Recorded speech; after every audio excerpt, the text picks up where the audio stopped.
வணக்கம். இந்த நாளில் சின்ன சின்ன வெளிச்சங்களில் இன்னொரு புதிய சிந்தனையை தெரிந்து கொள்வோம். மண் விடுதலை, பெண் விடுதலை, இந்த இரண்டை குறித்தும் வரலாறு முழுக்க பேசப்படுகிறது. இன்றைக்கு முழுமையாக பெண் விடுதலை அடைந்து விட்டாளா என்று சொல்ல முடியாது.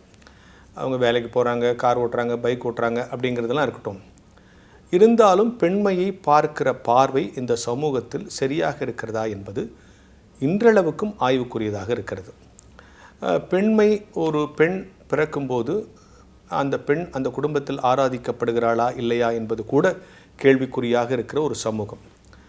ஆனால் நான் அடிக்கடி பெண் பிள்ளைகள் பெற்றவங்கிட்ட சொல்லுவேன். இப்போ நான் எங்கள் வீட்டிலேயே கூட என் பெண் பிள்ளைக்கு நான் அதிகம் செல்லம் கொடுப்பதாக ஒரு கருத்து பொதுவாக உறவுகள் மத்தியில் நிலவலாம். என் பெண் பிள்ளை இல்லை, எல்லா பெண் பிள்ளைகளையும் நாம் அதிகமாக நேசிக்க வேண்டிய கட்டாயத்தில் இருப்பதற்கு என்ன காரணம்னா, இயல்பாகவும் சமூக தடைகள் கூட இயற்கையாகவே பெண்களுக்குன்னு சில தடைகள் இருக்கு இல்லையா? இப்போது ஒரு பொம்பளை பிள்ளை என்னைக்கு சுதந்திரமாக விளையாட்டு போகிறது வரதெல்லாம் என்னை வரைக்கும் அந்த பூப்படைவதற்கு முதல் நாள் வரைக்கும் தான். அந்த டைம் வந்துருச்சுன்னா அடுத்த நாள்லேருந்து அந்த பிள்ளைக்கு இங்கே நிற்காது, அங்கே நிற்காது, இப்படி இரு அப்படி இரு. அன்னையிலேருந்து கட்டுப்பாடு, அவளுடைய மரணம் வரைக்கும் அந்த கட்டுப்பாடு இருக்கும். ஆனால் அது சுதந்திரமாக சந்தோஷமாக இருக்கிறது அந்த ஏஜ் அட்டன் பண்ணுறதுக்கு முதல் நாள் வரைக்கும் தான். அதுதான். அதனால் அது வரைக்கும் தான் அதான் அப்படி நினச்சி தான் என் மகள் கூட சந்தோஷமாக இரு. இன்னும் கொஞ்ச நாள் ஆன பிறகு எல்லா விதமான சிரமங்களையும் சவால்களையும் இயற்கை உபாதைகளையும் வெளி உளவு பிரச்சனைகளையும் சந்திக்க வேண்டிய கட்டாயம் ஒரு பெண்ணுக்கு இருக்கிறது. எனவே அது வரைக்கும் அந்த பிள்ளையை சந்தோஷமாகிடுச்சு. அதுக்கப்புறம் அந்த பெண்ணுக்கு நம்பிக்கை கொடுக்குற மாதிரி வாழ்க்கையை நடத்த சொல்கிறது தான் ஒரு சரியான பேரண்டிங்காக இருக்கும்னு நான் கருதுகிறேன். இந்த சமூகத்தில் பெண் 3 நிலை அடைகிறாள். ஒன்று, பெண்ணாக பிறக்கிறாள், அது ஒரு பலவீனமானவள், மென்மையானவள்ங்கிறது. அப்புறம் அவள் பூப்படைகிறாள், அப்புறம் தாய்மை அடைகிறாள். அந்த தாய்மை அடையும் போது தான் ஒரு பெண் முழுமை அடைகிறாள்னு சொல்கிறாங்க. அப்போது முதல்ல பெண் ஒரு ஸ்டோன் அப்படின்னு வச்சுங்களேன். ஒரு கல்னா, அவங்கள கல்லுன்னு நான் குறிப்பிட்டேன்னு சொல்லுங்க, ஒரு அழகான கல், பல விஷயங்களுக்கு பயன்படுகிற ஒரு கல். அவள் திருமணமாகும்போது அந்த கல் சிற்பமாகுது. ஒரு கணவனோடு சேரும்போது மனைவி என்கிற அந்தஸ்து, இல்லத்தரசிங்கிறது சிற்பமாயிடுறான். தாயாகும்போது எப்படி அந்த சிற்பத்தை கொண்டு போய் கோயிலுக்குள்ளே வச்சுட்டா அது கடவுளாகவே பார்க்கப்படுகிறதோ அப்படி ஆயிடுறான். அப்போது ஸ்டோன்லேருந்து ஸ்டாச்சு ஆகி அப்புறம் அது ஒரு கடவுளுடைய உருவமாகவே மாற்றுகிறாள் தாய்மடையும் போது. இந்த 3 நிலையும் ஒரு பெண் கடந்து வருகிறாள்.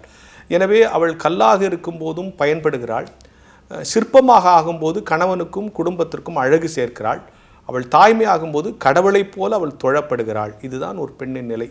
இப்படி பார்க்கிற பார்வை நமக்கு இருக்கிற பொழுது தான் பெண் விடுதலை சாத்தியமாகும். அதாவது எல்லா சுதந்திரத்தையும் பெண்ணுக்கு கொடுப்பது, அவளோடு ஒத்துழைப்பது, சில காரணங்களால் பெண்ணை ஒதுக்கி வைக்கிறோம் என்கிற நிலைமையை மாற்றுவது அப்படின்ட்டு ஒரு பக்கம். இன்னொரு பக்கம் பெண்களும் இப்போ சில பேர் சொல்கிறாங்கல்ல, அவள் ஒரு ஆம்பளை மாதிரி நடந்துக்கிறாப்பான்னா அதில் ஒரு பெருமையும் இல்லை. இப்போ நான் சார் நான் பொம்பளை மாதிரி இருக்குங்கிறதுல நான் பெருமைப்படுவேன்னா இல்லை. அது மாதிரி இப்போ ஒரு பெண்ணும் ஆண் மாதிரி இருக்க வேண்டும் என்று ஆசைப்படக்கூடாது. பெண்ணுடைய படைப்பு என்பது வேறு, ஆணுடைய படைப்பு என்பது. நான் என்னுடைய தனித்துவத்தை இழக்க மாட்டேன், ஆம்பளை மாதிரி வரணும்னு நினைக்கிறது இல்லை, என்னுடைய தனித்துவத்தை நான் இழக்க மாட்டேன் அப்படின்னு நினைக்கணும் பெண்ணும். இந்த 2 வருகிற பொழுது தான் இங்கே பெண் விடுதலை சாத்தியமாகும்.